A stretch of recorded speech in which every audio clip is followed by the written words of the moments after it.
Mesdames et messieurs, cette deuxième saison de l'appel à projet Inventons la métropole du Grand Paris a réuni des équipes nombreuses et talentueuses pour aujourd'hui vous dévoiler des projets aux programmations diverses et audacieuses. Innovation sociale, énergétique et environnementale, mais aussi financière. Ces projets rayonneront et ouvriront des opportunités à l'échelle métropolitaine. Voici, mesdames et messieurs, les lauréats des sites de la seconde édition de ce grand appel à projet Inventons la métropole du Grand Paris. Démarrons à Argenteuil, ville de tradition industrielle. C'est le lieu du parc d'activités économiques des Berges de Seine, qui est ici mis à l'honneur au sein d'un environnement dynamique, accueillant des entreprises de renommée mondiale. Le lauréat pour ce site est le projet Urban Valley du groupe Atland. C'est un bon exemple de reconversion industrielle remarquable, notamment par la réhabilitation de l'une des halles des anciennes usines Yoplait. Le projet participera au renouvellement de l'image de cette friche industrielle en offrant tant des locaux tertiaires et d'activités que des espaces partagés et des services permettant l'ouverture du lieu sur le quartier. Sans trop nous éloigner, partons pour Agnières-sur-Seine, où se poursuit l'appel à projet avec le site de la Garliche. Construite en 1878 pour l'exposition universelle, mais aujourd'hui en marge de la centralité urbaine et commerciale, elle constitue un bâtiment remarquable, inscrit à l'inventaire des monuments historiques. Le projet choisi, la Cité du voyage et de l'entrepreneuriat de Nakara. Un projet fortement orienté autour de la thématique du tourisme, en développant un espace de coworking, ainsi qu'une programmation événementielle autour de ce thème. La réhabilitation frugale à l'identique de la gare permettra de redonner son éclat au bâtiment. Nous restons à Agnières-sur-Seine pour un second site, celui de Patinoire Courtille. Situé au milieu d'un quartier résidentiel de logements collectifs, il comporte un ensemble d'équipements sportifs nécessitant d'être réhabilités afin d'offrir un nouvel espace mixte bien desservi par les transports. C'est le projet Figure Libre qui est arrivé en tête. Le lauréat Eiffage Aménagement envisage de donner un second souffle à ce lieu en développant un équipement sportif de rayonnement métropolitain. Patinoire, pôle d'escalade et de raquettes, mais aussi de nombreux logements et commerces viendront animer cet espace urbain. Envolons-nous maintenant à l'est de Paris, vers Bagnolet. Au sein d'un pôle tertiaire, le site Gallieni est à proximité immédiate du centre-ville historique et du vaste parc des Guilans. Bénéficiant d'une desserte optimale en transport en commun, sa position est stratégique au sein d'un secteur en mutation, au pied des tours mercuriales. C'est Giboire qui remporte ce site avec son projet Plan Large, qui porte l'ambition d'être un lieu dédié à la création audiovisuelle, reflétant la culture et le cinéma à l'échelle métropolitaine. Un signal architectural fort est proposé par l'extension et la réhabilitation du bâtiment existant. Une approche low-tech et bas carbone de la construction vient compléter ce projet ambitieux pour en faire un démonstrateur de métropole résilient. Direction la ville de Bondy pour le site PRU1 Centre-Ville, au cœur du territoire en pleine mutation de la plaine de l'Ourcq. Il bénéficiera d'une accessibilité renforcée par l'arrivée du TZN2 en 2022 et de la ligne 15 au pont de Bondy. Ce site a vocation à assurer le lien entre le centre-ville de Bondy et le canal de l'Ourcq. Place au projet Fairplay d'Altarea Cogedim, qui se propose de dessiner un grand quartier de logement et une programmation en lien avec l'économie sociale et solidaire. Un tiers-lieu, une crèche, une maison de santé, mais aussi et surtout un city-stade viennent compléter la programmation et faire de ce lieu une nouvelle centralité de qualité au cœur de Bondy. Rendons-nous ensuite à Bourg-la-Reine pour le site de la faïencerie, localisé sur une vaste emprise. Bordé par la N20 et par un quartier pavillonnaire, cet emplacement bénéficie par ailleurs d'une forte proximité avec la gare du RERB. C'est le projet Le Campus de l'Enfance qui a été choisi. Altarea Cogedim a ici l'ambition de créer une polarité tournée autour de l'enfance, notamment avec l'installation d'une Tech Kids Academy comprenant un programme de recherche-action sur les nouvelles méthodes pédagogiques. Une concertation sera lancée sur site durant la phase de chantier afin de déterminer la nature des commerces qui s'y installeront avec les riverains.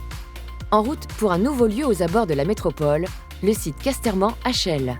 Situé à faible distance d'une future gare de la ligne 16 du Grand Paris, ainsi qu'à proximité de l'hypercentre chellois, l'enjeu du secteur est désormais de constituer une nouvelle centralité permettant d'insuffler une réelle vie de quartier. C'est le projet Station C porté par Atland qui remporte ce site en y dessinant un projet de logement qualitatif et en s'inscrivant dans la tradition architecturale chelloise. S'y adjoignent commerce, activités et services, mais aussi un pôle consacré au transport urbain, qui accueillera la collection de lames cuir. Le projet réussit donc à concilier un projet innovant comprenant par exemple la mise en place de phytoremédiation tout en maintenant l'identité chelloise du site. Approchons-nous maintenant de Clichy-la-Garenne et de son site Léon Blum, tout près des berges de la Seine et de la ligne 13 du métro. Anciennement occupé par le centre artisanal et commercial Léon Blum, désormais désaffecté, le site cherche une requalification afin de bénéficier d'une grande visibilité en tirant parti de son positionnement stratégique. Bravo au groupe Pichet avec Urbanosmose, un projet qui s'engage sur la santé et l'énergie au cœur d'une architecture contemporaine remarquable. Une large programmation d'usage y est proposée, où se côtoient école du numérique et espaces de co-living et de coworking. Les innovations, tant environnementales que numériques, ont vocation à en faire un site démonstrateur pour la métropole. Changement de panorama en se rendant à Corbeil-Essonnes. Situé sur les coteaux de la Seine en amont de Paris, le site de l'ancien hôpital Gilles de Corbeil bénéficie d'un cadre paysager exceptionnel. Au cœur d'un quartier résidentiel neuf dominant la Seine, à proximité de 2 gares du RER D, son emplacement est véritablement stratégique. Et c'est Altarea Cogedim qui remporte ce site. Le projet Assiona, l'îlot des arts créatifs, ambitionne de redonner vie au lieu tout en valorisant sa dimension paysagère en étant tourné autour des thèmes de l'eau et de la ville nature. Au programme, espace résidentiel bien sûr, mais aussi un pôle des arts créatifs et du design et des espaces potagers et vergers. Passons à Épinay-sur-Seine pour le site Intégral. Situé à l'ouest du centre-ville, à proximité de nombreux équipements des berges de Seine, ce secteur de la ZAC Intégral bénéficie d'une bonne desserte routière et en transport en commun. Ce terrain libre, provisoirement utilisé en parking, attend désormais d'être revalorisé. Ici va s'exprimer le projet Épicentre d'Espace 2 pour une programmation à dominante médicale et tertiaire. Une programmation innovante propose d'établir des synergies entre plusieurs pôles. La mise en place d'un pôle d'excellence santé interagira avec celui consacré à l'économie sociale et solidaire, marqué notamment par un institut de formation de la Croix-Rouge. Et c'est un pôle tertiaire innovant qui viendra compléter le tableau en offrant espaces de bureau et de coworking. À présent, rendez-vous au Bourget sur le site de l'Entonnement Est. Il s'agit d'un site en limite d'une zone d'activité et d'une zone résidentielle. L'ouvrage d'entonnement du Grand Paris Express, en sous-sol, s'apprête à y remplacer l'ancienne halle McNeil. Le nom du projet sélectionné, La Molette, incubateur culturel, sur une idée du groupe Duval Développement Île-de-France. Ce lieu culturel sera dédié aux arts de la rue et du cirque en s'appuyant sur l'acteur local Cham. En étant ouvert à tout public, il permet la valorisation de ce site au plus grand nombre. Le projet relève le défi de s'établir sur un site étroit, aux contraintes techniques importantes, sans pour autant délaisser les aspects environnementaux de par sa structure bois et ses ambitions de production d'énergie renouvelable. Au Bourget toujours, le site à Baignor occupe le carrefour Lindbergh sur une zone triangulaire délimitée par l'autoroute A1. À proximité du parc d'exposition du Bourget et de l'aéroport, le site dispose d'une excellente accessibilité en voiture et sera connecté à la ligne 17 du Grand Paris Express. C'est le projet Greenmark, porté par Aventim, qui l'emporte et relève le défi de s'afficher le long de l'autoroute bien en vue. 2 hôtels verront le jour grâce à ce projet, auxquels s'adjoindront espaces de sport, de loisirs et de services à destination des Bourgetins. Greenmark se distingue architecturalement par sa structure notable en bois, mais aussi par son lien avec des établissements scolaires locaux, afin de favoriser l'insertion des métiers de l'hôtellerie et de la construction. Dirigeons-nous maintenant vers Nanterre, sur le site de l'ancienne école d'architecture, à l'ouest du quartier des Affaires de Paris-La Défense. Située en bordure du parc André Malraux, cette école est une réalisation de l'architecte Jacques Calise et constitue un emblème de l'architecture proliférante et métallique des années 70. Le projet retenu, open source, développé par Eiffage Immobilier. Le défi, réussir à mettre en valeur l'architecture de Calise tout en ouvrant le site sur la ville et sur le parc. C'est ce que réalise le projet en y implantant un campus fondé sur une pédagogie innovante et en créant des espaces à accès public. La structure originale de Calise est conservée et 3 extensions seront constituées, le tout dans une démarche d'intégration végétale et bas carbone ambitieuse. Restons à Nanterre pour le site de l'ancien centre d'accueil et de soins hospitaliers. Lieu historique datant du début des années 1870, il s'étale sur 14 hectares au total. Le projet de restructuration de ce site emblématique vise la partie sud-ouest, afin qu'elle soit reconvertie et puisse accueillir de nouveaux programmes à proximité de l'hôpital. Le projet gagnant est Nanterre partagée du groupe ICAD, qui dévoile une offre architecturale et urbaine de qualité, avec une approche environnementale concrète, du fait d'une logique poussée de réemploi des matériaux et d'un bâti aux hautes performances énergétiques. À un vaste programme de logement s'ajoutent des éléments tertiaires, depuis une résidence hôtelière jusqu'à une école Montessori. L'innovation programmatique vient se nicher dans le bâtiment 23, réhabilité, qui accueillera activités culturelles, sociales et d'économie sociale et solidaire. Rejoignons maintenant le site de l'ancienne école Louis Lumière à Noisy-le-Grand. Proche du futur hub de l'Est métropolitain où se croiseront les lignes 15 et 16 du Grand Paris Express, le site est aussi à mi-chemin entre le pôle d'affaires du Monde-Est et le pôle d'excellence dédié à la ville durable de la Cité des Cartes. L'école représente donc un fort potentiel pour le renouvellement du quartier. Et ce sera avec le projet Révélation Lumière que BNP Paribas Immobilier vise à créer le premier hub d'éco-design de la ville de demain. Révélation Lumière fait du site Le Révélateur un espace de coworking comprenant un incubateur, un tiers-lieu, mais aussi un atelier de réparation ou encore un mur d'escalade. Ici, l'innovation produit tous ses effets pour créer un lieu phare des nouveaux modes de vie et de travail. Rendons-nous à présent à Pantin sur le site de Candale-Méhul. Le secteur Méhul se développe au pied du coteau de Romainville et constitue un quartier attractif de Pantin entre usages résidentiels et industriels.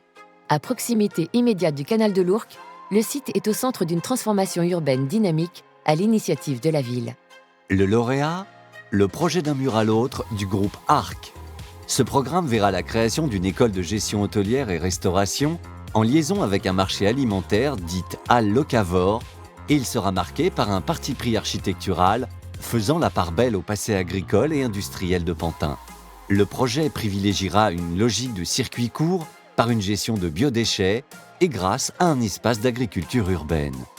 Changement de panorama pour nous rendre à Issy-les-Moulineaux. Le site de Paris 15e, quai d'Issy, s'étale en bordure de la Seine et bénéficie d'une visibilité exceptionnelle. Aujourd'hui, lieu de stockage de matériaux, sa mutation s'inscrit dans une démarche de revitalisation de la ceinture verte parisienne. Le projet privilégié sur ce site est EDA, développé par Bouygues Immobilier. Le lauréat réussit le pari de réaliser une couture urbaine entre Paris et Issy, avec la création d'un bâtiment emblématique. La mission de ce programme ? Favoriser le faire par la mise à l'honneur du textile et du design.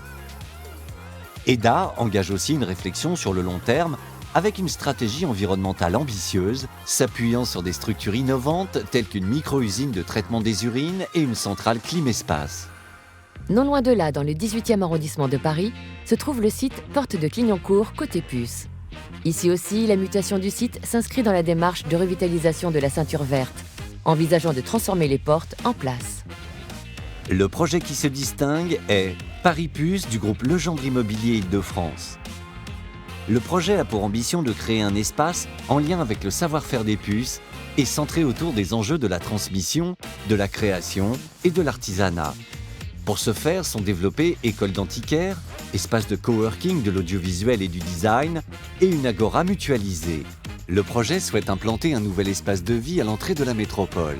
Paris Puce offrira aussi une résidence en co-living, un restaurant panoramique et des espaces potagers en toiture. Rapprochons-nous maintenant de Rueil-Malmaison, pour l'écoquartier de l'Arsenal.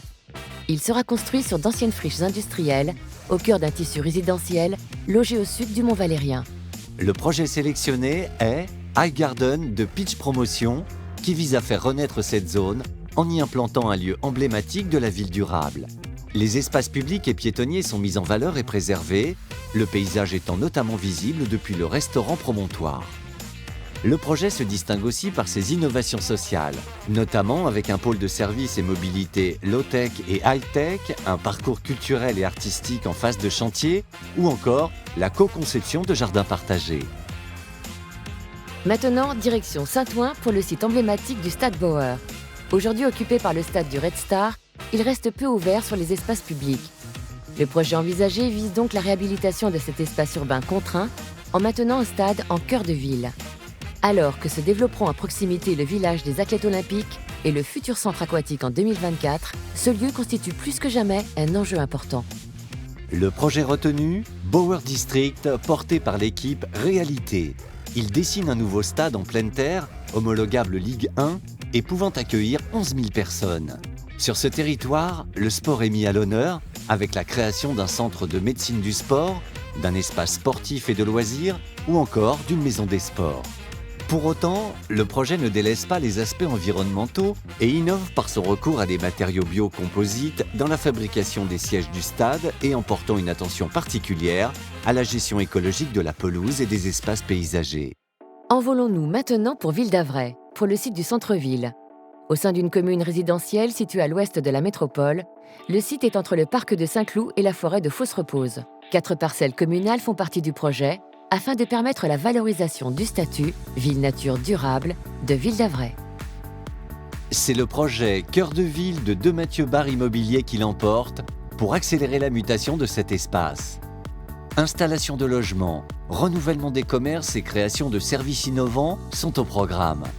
Pour leur mise en place, le projet accorde une place importante à la concertation et à la préfiguration en s'engageant à organiser réunions publiques et ateliers participatifs de sorte à inclure les citoyens et les acteurs locaux.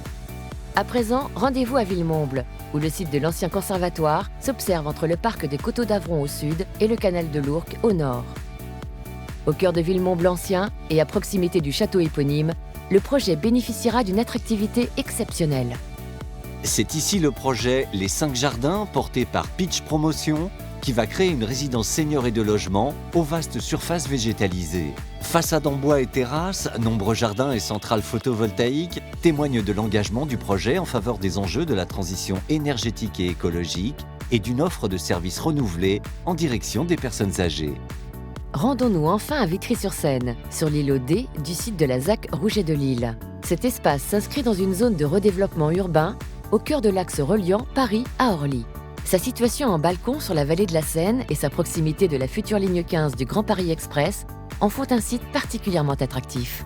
Et ce sera Vinci avec son projet Made in Vitry qui aura pour défi de développer une polarité économique en entrée de ville. Pour cela, un programme mixte et dense sera déployé, comprenant un jardin thérapeutique sur les toits et des activités intergénérationnelles. Les locaux d'activités envisagés permettent le déploiement d'une économie productive, artisanale et tertiaire qui promet à terme de générer près de 500 emplois. Pour cette édition d'Inventons la Métropole, il y avait 27 sites. 23 ont trouvé leur projet. La voie est désormais ouverte à l'instauration d'un dialogue constructif entre l'ensemble des finalistes et les porteurs de sites.